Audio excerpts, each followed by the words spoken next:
新增人民解放战争愿意取得基本的胜利。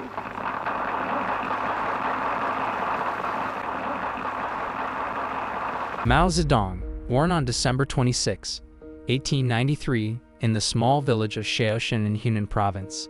His upbringing was shaped by a mix of traditional rural life, strict parental expectations, and the larger social and political turmoil that was beginning to take hold in China. Mao's father, Mao Yichang, had risen from poor peasant roots to become a successful farmer and grain dealer.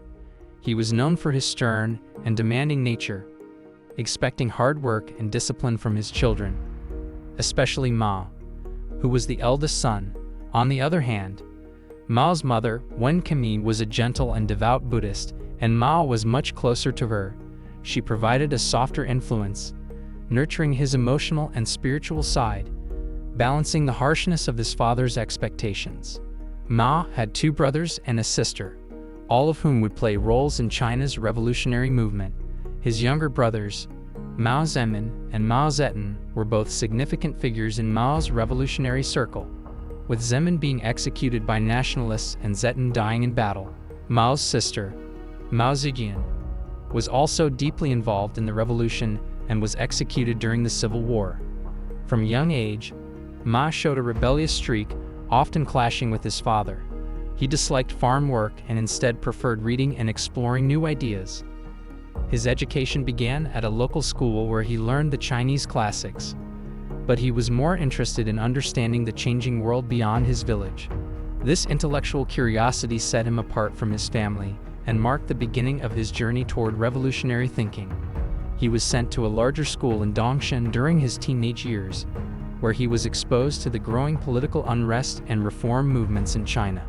The collapse of the Qing dynasty and the rise of nationalist movements like those led by Sun Yat-sen deeply influenced Mao, sparking his interest in revolution.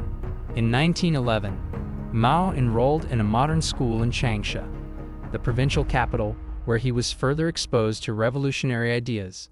The fall of the Qing dynasty and the establishment of the Republic of China in 1912, following the Xinhai Revolution, confirmed his belief that radical change was needed in China. He began reading Western political works, particularly Marxism and socialism, which resonated with his observations of poverty and inequality in rural China. After completing his education in 1918, Mao moved to Beijing, where he worked as an assistant librarian at Peking University.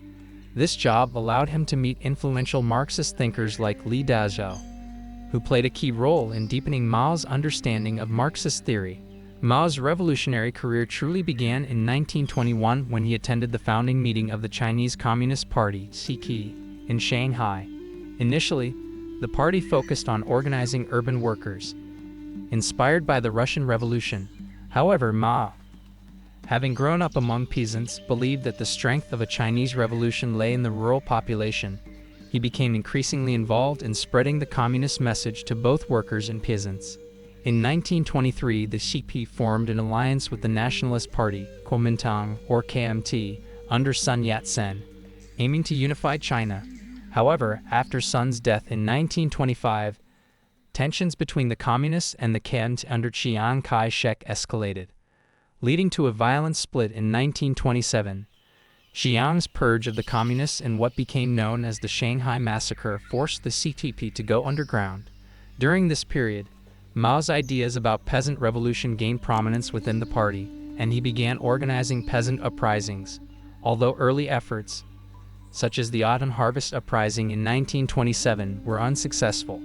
Despite these setbacks, Mao learned important lessons about guerrilla warfare and the critical role of rural support. Throughout the Second Sino-Japanese War, Mao's forces used guerrilla tactics to build their influence in rural areas, positioning the CCP as the stronger force by the time the war ended in 1945.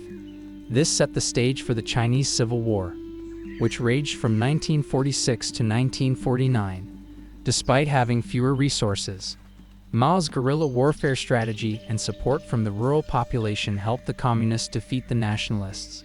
On October 1, 1949, Mao stood in Tiananmen Square and proclaimed the founding of the People's Republic of China. 中华人民共和国中央人民政府今天成立了。 Once in power, Mao sought to transform China through land reforms and rapid industrialization. His first five-year plan, launched in 1953, focused on building heavy industries and collectivizing agriculture. However, his ambitious policies took a disastrous turn with the Great Leap Forward in 1958, which aimed to accelerate industrialization but led to widespread famine, causing millions of deaths. Mao's influence wavered following the failure of the Great Leap Forward, but he reasserted control in the mid-1960s with the launch of the Cultural Revolution. This movement, intended to purify the Communist Party and reignite revolutionary fervor, plunging China into chaos and also leading to the persecution of millions. Schools and cultural institutions were destroyed, and the country's intellectual and economic life suffered. The Cultural Revolution continued until Mao's death in 1976. Leaving China deeply scared, Mao is revered as the father of the People's Republic of China and as a revolutionary leader, but his policies, particularly the Great Leap Forward and the Cultural Revolution, caused immense suffering. Today, Mao's face remains a symbol of China's revolutionary past, although the country has taken a very different path since his death, particularly under the leadership of Deng Xiaoping, who implemented market-oriented reforms. His face remains on the currency, and his mausoleum in Tiananmen Square continues to attract visitors, but the debates about his legacy, both positive and negative, continue to this day. And that's it for now. If you enjoyed this video, don't forget to hit the like button and feel free to subscribe to our YouTube channel to see more of our thrilling contents.